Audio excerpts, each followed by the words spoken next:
को हर हर महादेव। श्री शिवाय नमस्तुभ्यम। सभी को नवरात्रि पर्व की बहुत बहुत बधाई। आइए जानते हैं नवरात्रि के 9 दिन माता को क्या क्या भोग लगाना चाहिए।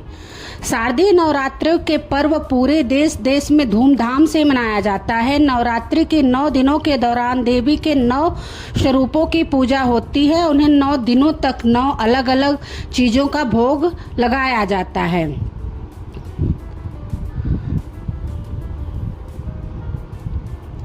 यह भोग केवल स्वाद के लिए नहीं बल्कि श्रद्धा, भक्ति और जीवन में समृद्धि का प्रतीक माना जाता है।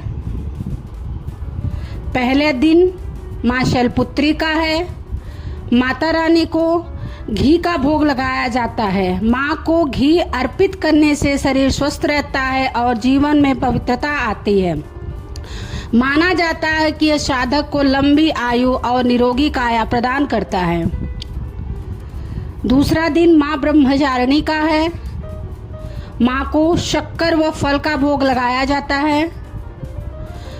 फल और मिश्री मां को अर्पित करने से साधक को त्याग, संयम और तपस्या की शक्ति मिलती है।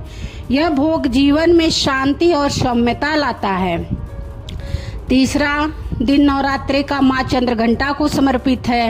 माता रानी को दूध व खीरा का भोग लगाया जाता है। दूध व खीरा चढ़ाने से मन की शांति मिलती है और नकारात्मक ऊर्जा दूर होती है। साधक को साहस और निर्भयता प्राप्त होती है। चौथा दिन माता कुष्मांडा माता का है। माता रानी को मालपुए का भोग लगाया जाता है। मालपुए का भोग देने से बुद्धि और विद्या की प्राप्ति होती है। यह भोग घर में सुख, समृद्धि और धन की वृद्धि करता है। पांचवा दिन मां स्कंद माता को समर्पित है। माता रानी को केले व पंचामृत का भोग लगाया जाता है। स्कंद माता को केला पंचामृत अर्पित करने से संतान सुख मिलता है और घर में सुख शांति बनी रहती है। छठा दिन मां कात्यायनी को समर्पित है। माता को भोग का शहद का भोग लगाया जाता है। शहद अर्पित करने से विवाह में आ रही बाधाएं दूर होती हैं।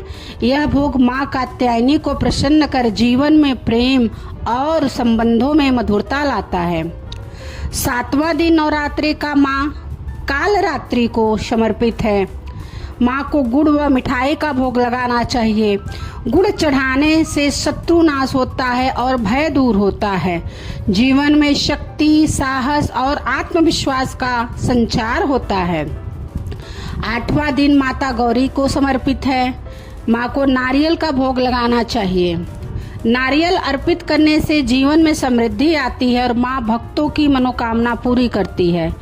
यह भोग वैवाहिक जीवन में सुख लाता है। 9वां दिन मां सिद्धिदात्री को समर्पित है। मां को तिल व हलवा पूड़ी का भोग लगाना चाहिए। तिल व हलवा अर्पित करने से साधक को सिद्धियां प्राप्त होती हैं।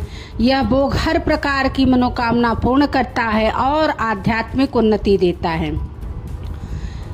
विशेष मान्यता है कि मां को जो सच्चे मन से भोग अर्पित करता है वह स्वीकार करती हैं। भोग में शुद्धता और भक्ति का भाव होना सबसे महत्वपूर्ण है। नवरात्रि का हर दिन विशेष होता है और अलग अलग भोग अर्पित करने से जीवन में शक्ति, शांति, धन, विद्या और समृद्धि की प्राप्ति होती है। आइए देख लेते हैं नवरात्रि भोग कैलेंडर। मां शैलपुत्री को घी का लगाया जाता है स्वास्थ्य व दीर्घायु के लिए। मां ब्रह्मचारिणी फल व शक्कर शांति व संयम के लिए। मां चंद्रघंटा दूध व खीरा साहस व निर्भयता के लिए। मां कुष्मांडा मालपुए विद्या व समृद्धि के लिए। मां स्कंद माता को केले व पंचामृत संतान सुख के लिए। मां कात्यायनी को शहद विवाह में सफलता के लिए। मां कालरात्रि को गुड़ व मिठाई भय नाश व शक्ति के लिए। माँ महागौरा को नारियल मनोकामना पूर्ति के लिए, माँ सिद्धिदात्री को तिल व हलवा सिद्धि व उन्नति के लिए। सभी को नवरात्रि पर्व की बहुत बहुत बधाई। माता रानी आप सबको खूब सारी खुशियाँ दे। जय माता दी। हर हर महादेव। श्री शिवाय नमस्तुभ्यम।